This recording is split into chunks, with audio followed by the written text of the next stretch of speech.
There are endings that come with ceremony and endings that come without it.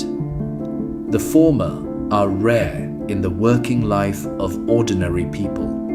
A man spends 4 decades doing the same job, becoming good at it, accumulating knowledge and experience that makes him valuable in ways that institutions do not always know how to acknowledge, and then one day that job ends. If he's fortunate, there will be a presentation of a clock or a watch, a gathering of colleagues, some words spoken about his service that will be generally kind and occasionally accurate. If he is fortunate, people will recognize that something significant has ended. Most of the time, the ending is simply the ending. The man shows up on what will be his last day, does the job as he always does it, and at the end of the shift, walks away from something that has been part of his life and never comes back. There is no clock. There is no ceremony. There is just the absence of what had always been there. The driver whose story this is was named Edward Thomas Blackwell, and his last day at work began like any other day at the depot, which is to say that it began in the darkness before dawn, with the ritual of preparing a locomotive for work that he had performed on thousands of mornings across 30 years of a career that had defined his adult life more completely than almost anything else that had happened to him. Blackwell had started his railway career in 1934 when he was 16 years old, beginning as a cleaner in a locomotive depot in Yorkshire.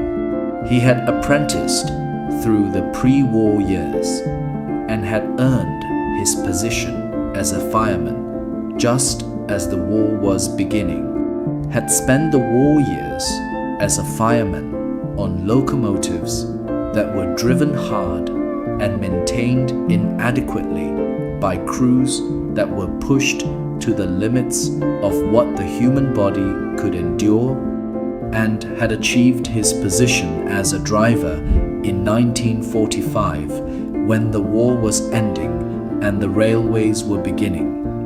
The transition from wartime operation back to something approaching normal service.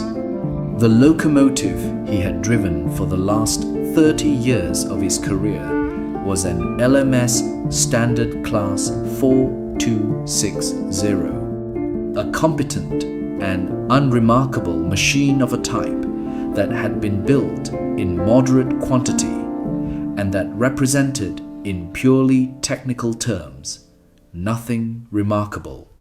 It was neither the most powerful locomotive he had ever driven, nor the most modern. It was simply the locomotive that had been assigned to him when he had achieved the seniority to choose his own engine from among the available options at his depot, and for reasons that he had never fully articulated and never felt the need to articulate. It was the locomotive he had chosen to stay with when circumstances could have taken him elsewhere. The machine had a works number but no name, the kind of anonymous designation that most secondary and branch line engines carried.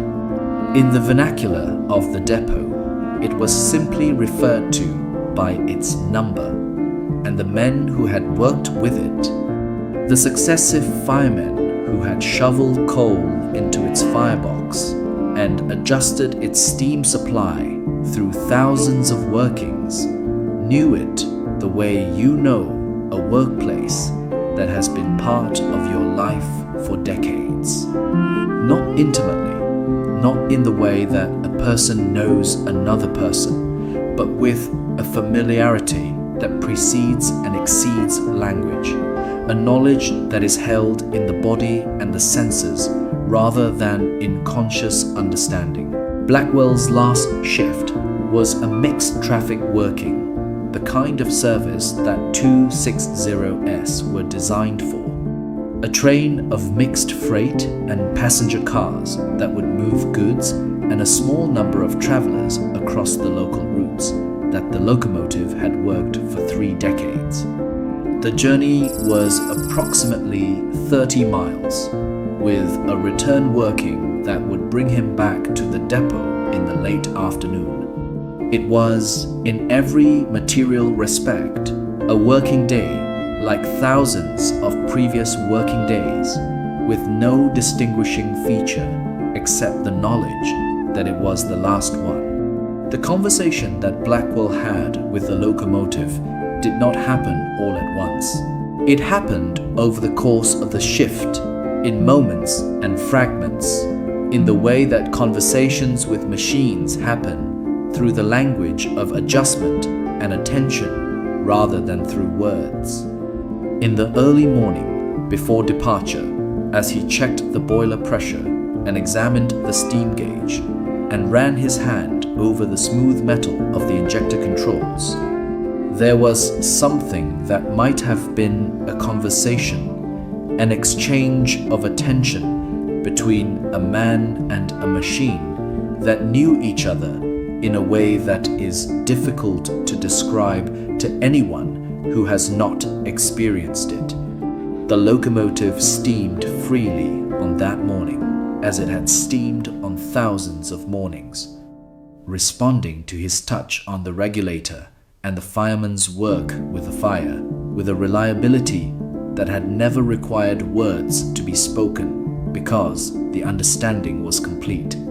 The way the locomotive sounded when the steam was properly distributed, the feel of it through the footplate when the valve gear was delivering power correctly, the response it made to the adjustments that Blackwell's hands made without conscious thought because 30 years of repetition had made the adjustments automatic.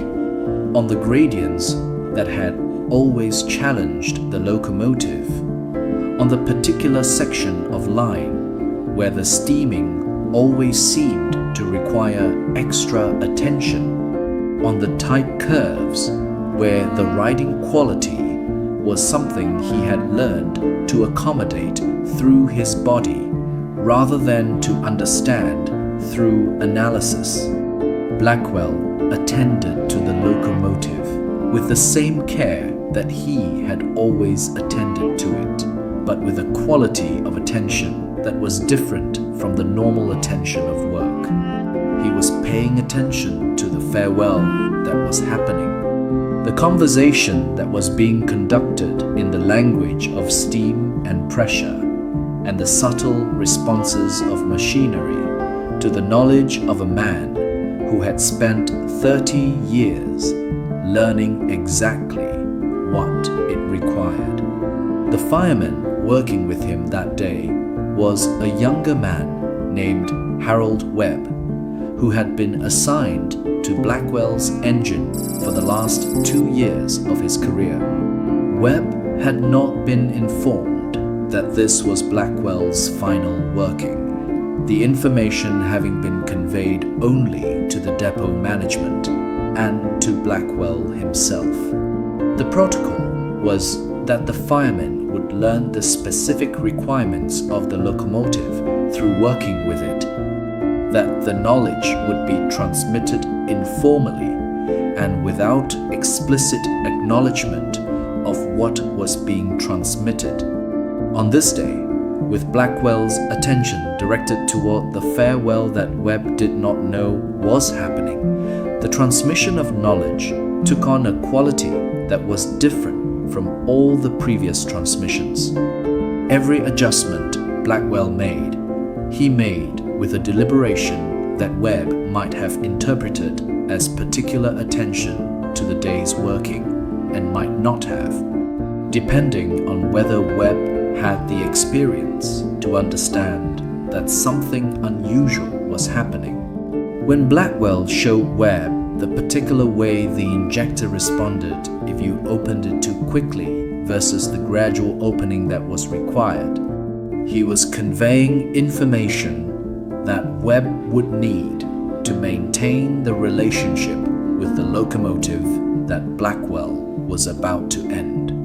When he adjusted the cutoff point with the precise care that separated competent driving from excellence, he was demonstrating something that Webb would need to understand. If the locomotive was to be driven well by whoever came after him. The conversation continued through the working day, through sections of line where Blackwell pushed the locomotive harder than he strictly needed to.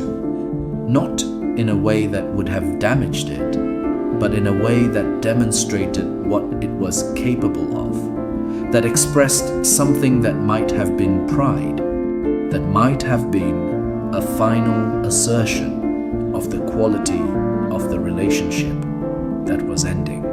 The locomotive responded to every demand that Blackwell made with the reliability that it had always shown, moving the train with a steady persistence that was its characteristic, neither straining nor loafing, neither fighting the work nor resenting it, simply doing what it had always done. The return journey was the reverse of the outward journey, retracing the same gradients and curves, passing through the same sections of line that had become more familiar to Blackwell through 3 decades of repetition than the streets of his hometown had become through the entirety of his life.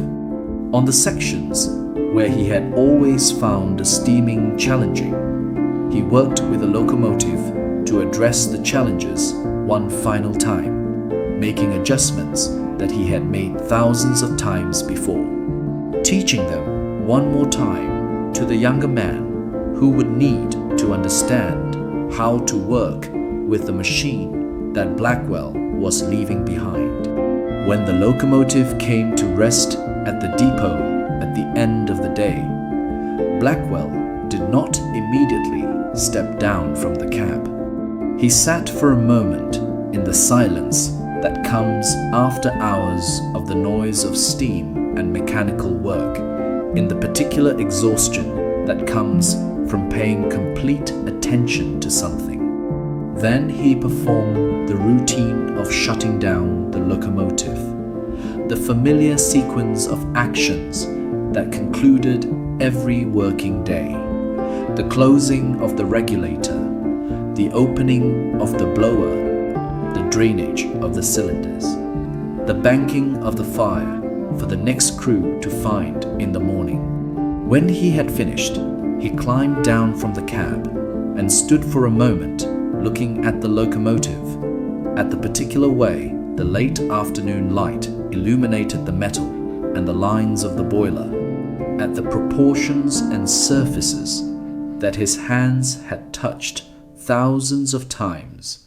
and that his eyes had studied in morning light and afternoon light and in the darkness of early morning starts.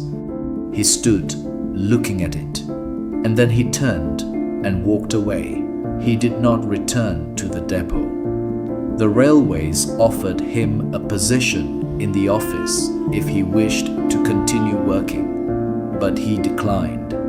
He took his pension, left the railway service, and began the work of learning how to be someone other than a locomotive driver, which turned out to be a task more difficult than anything he had encountered in his working life. The locomotive continued in service after Blackwell left. It was allocated new crews, worked on different routes when operational needs demanded, was maintained by fitters who did not know the specific knowledge that Blackwell had possessed.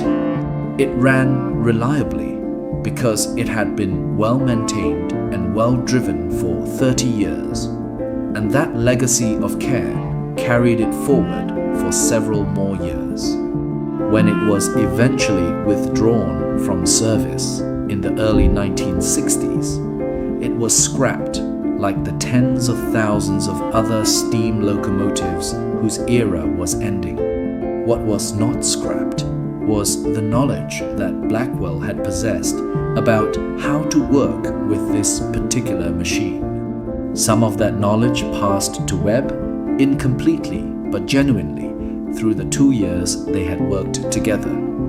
Some of it remained in the hands of the men who had worked with Blackwell over the decades, in the accumulated muscle memory of how to adjust the regulator and manage the fire and read the steam pressure and understand what the locomotive was telling you if you knew how to listen. Some of it simply disappeared, lost when the men who held it aged and retired and died, taking with them the specific understanding of what this particular locomotive required. The conversation that Blackwell had with his locomotive on his last day was not a conversation that anyone else witnessed or understood. There were no words. There was no visible emotion. There was simply a man doing his job with particular attention, a machine responding with the reliability that was its characteristic, and between them an exchange of knowledge and attention that had taken 30 years to develop, and that ended in the late afternoon light when Blackwell stepped down from the cab and walked away. The significance of that conversation was not visible in the moment. It was not acknowledged by anyone at the depot. It was not recorded in any document or any log. It happened in the language of steam and mechanical response, in the grammar of adjustment and attention, in a conversation that only two parties understood, and one of whom was a machine. But what it represented was something that every person who has ever spent decades doing a specific job understands without needing to have it explained. The knowledge you accumulate is not always transferable. The relationship you develop is not always surveyable. The conversation you have with the thing you work with day after day for decades is a conversation that is real and significant, and that ends not because you stop having it, but because you walk away and don't come back. Edward Thomas Blackwell retired in 1964. He lived another 22 years, dying in 1986 at the age of 68. The locomotive he had driven for 30 years was scrapped in 1962, 2 years after he left. The knowledge he had possessed about how to work with it disappeared with him, as such knowledge does, carried away by time and the passage of the men who hold it. What remains is the conversation, preserved not in documents or records, but in the simple fact that it happened, that a man and a machine spent 30 years learning each other, that on the last day of that relationship, the man paid attention to the farewell, and that when he walked away, he left behind a machine that would never again be driven with quite the same understanding of what it was capable of. The conversation was real. The knowledge was real. The ending was real. And it happened in the silence of a locomotive depot in the late afternoon light. Witnessed by no one, recorded nowhere, preserved only in the memory of the man who had the conversation and the machine that had it.